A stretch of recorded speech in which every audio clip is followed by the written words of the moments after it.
This chapter is called Hard Beginnings. And I know I'm supposed to read this to you because I can't sleep. I took this book off the shelf, and last week I saw a lecture in which someone was talking about this book. And I know I haven't read from this book in quite a while, but you know how I love Malidoma Patrice Somé, so I must yield, even though I'm a bit tired but restless. It begins like this. To truly appreciate sleep, one must deserve it. So I don't deserve sleep right now. I'm never surprised anymore by what spirit leads me to. It goes on to read, to deserve sleep, one must work hard for it. It was wonderful to sleep, unmindful of threats inside a room, even though it felt odd to be home. Just being inside a dwelling made me feel human again. This is after Malidoma Patrice Somé escaped from the boarding school after having been kidnapped and been away from his family for 15 years. This is when he returned home. I was as tired as if my body had postponed rest, real rest, during all those days of wandering in the bush.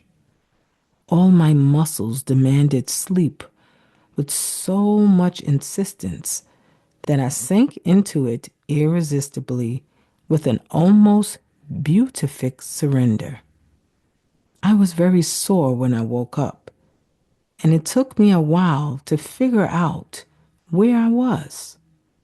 First, I thought I was still in the jungle because not far from me, I could hear an animal making strange noises. My legs were stiff. I tried to get up in order to identify the source of this sound, which seemed to go on forever, but it was as if I were nailed to the ground.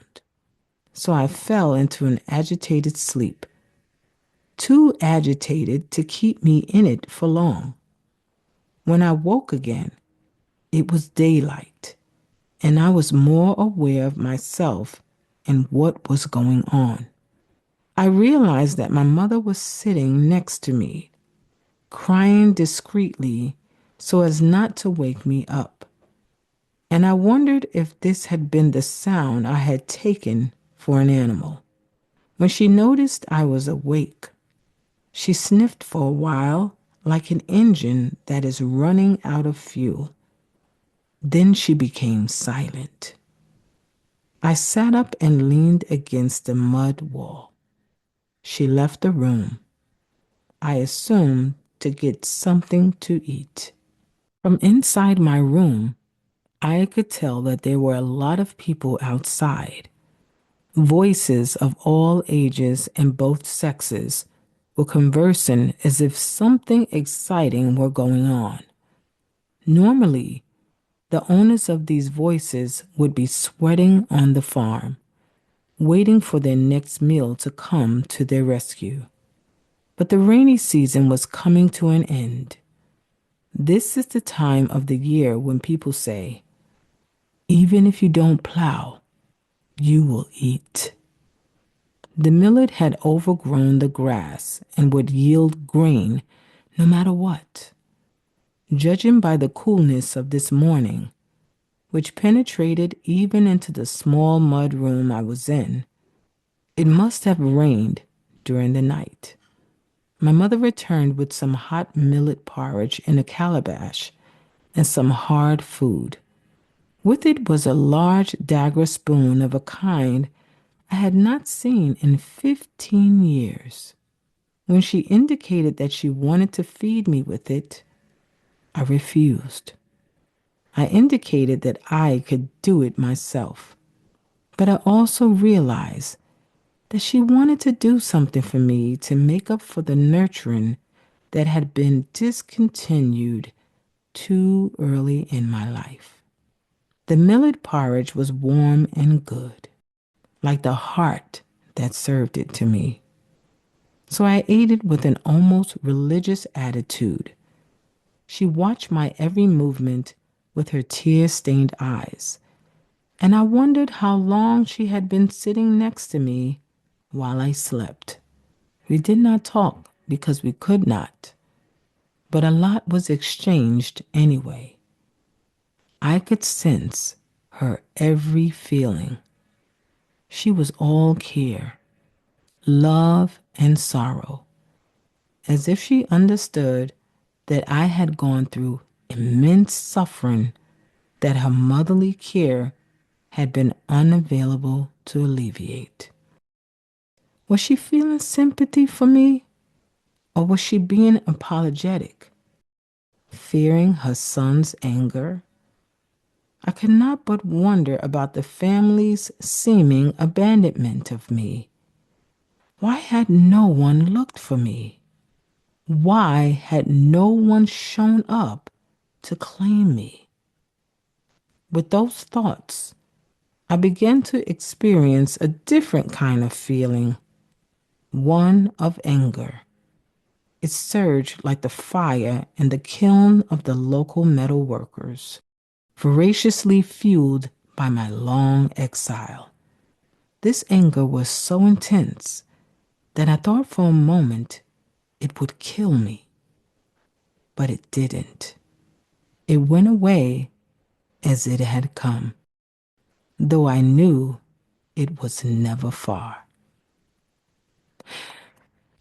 Now, after I read that passage, I was reminded of something. I was reminded of some of the things that I felt when I was younger.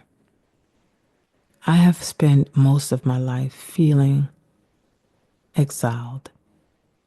And this is why I love and respect Malidoma Patrice Somé so much, because he understands what a lot of us feel like throughout the diaspora. That disconnect, that feeling of abandonment. My feelings personally were the same in one respect, because I knew where I came from at a very early age.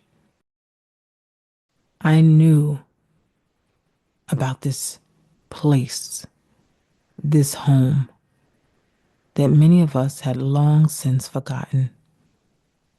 I think I, at some point, felt like I wish I never knew, because it seemed like there was just no escape from that feeling. Every time I spoke to someone or saw somebody that looked like me, and especially if they were born in Africa, I felt like, Malidoma, like, why did you abandon me? Like, can you help me?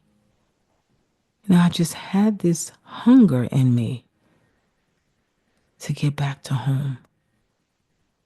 I didn't understand what the feeling was as much. It led me sometimes in the wrong places. It led me into the arms of the wrong people. Just a longing for a home. And I'm sure I went through it like, wow. I mean, Malidoma was angry. You know how many of us are angry? They have no idea why they are angry. And see, the thing about it is some people are angry and they feel like, because they're like, they don't even long for Africa anymore. They're just angry with Africa and African people. They just detest anything African. And maybe it's because of the same reasons. They felt like, why didn't you come look for me? Why did you abandon me? And because they don't want to, I guess, maybe feel needy, they don't ask those questions. They're just angry. But me, it was just an empty feeling of which I felt like I needed to fill. It was more like sadness for me. Because it's one thing, it's like there are people who are angry and they appear to be begging for people to accept them. Like they're trying to fit into another home.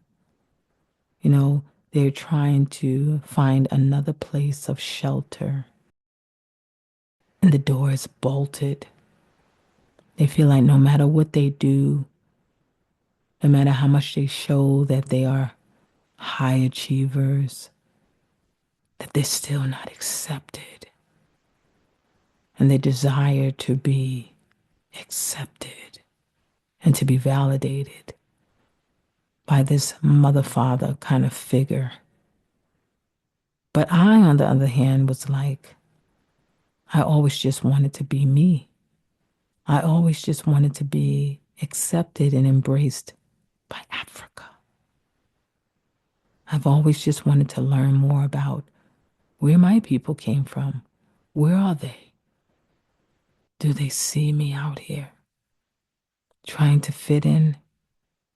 And sometimes I used to like imitate people, you know, their accents and things like that when I was growing up, just so I could fit in, just so I could feel like myself. And only to be told I was faking. You know, you're fake. Trying to be more of who I am caused me to be called a fake, a pretender. But then I got to this understanding and this realization that that which I was looking for, I was already. I was already that. What I was looking for was not outside of me, but with me all along. Only people I've ever tried to fit in with was my own. Was my own. But I listen to a lot of us and I feel pretty sorry for our state of mind where we seem like we're always trying to be accepted by someone outside of ourselves, to be validated, to be affirmed. And these folks are looking at you like, what? What do you want from me? I don't have what you need after they stripped you. So you've got to go on the journey to find out who you are and to whom you belong. You don't have to feel like the way Malidoma Patrice Somé felt. Why didn't you come look for me? Why did you abandon me? You won't have to feel that way anymore. So it's interesting. I couldn't sleep. It is now 1:42 a.m. in the morning, and Malidoma wanted to impart that unto you. I gather Spirit wanted to, someone wanted to impart that unto you because after I read the last words by Malidoma Patrice Somé in this passage where it says, why had no one looked for me? Why had no one shown up to claim me? That's how I felt when I saw African people in America. When I met them, I felt like I was unclaimed.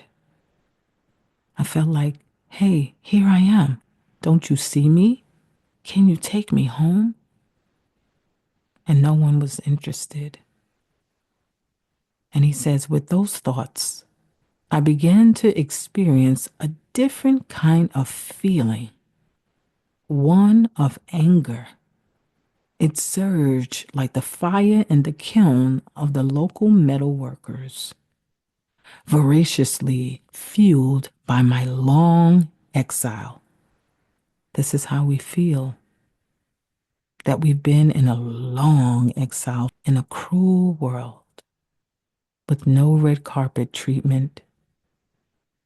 This anger was so intense that I thought for a moment it would kill me, but it didn't. So we live with our anger. You understand? We live with our anger. It's not killing us, but slowly it's destroying us. It went away as it had come, though I knew it was never far. So our anger is not far from us. It's not far.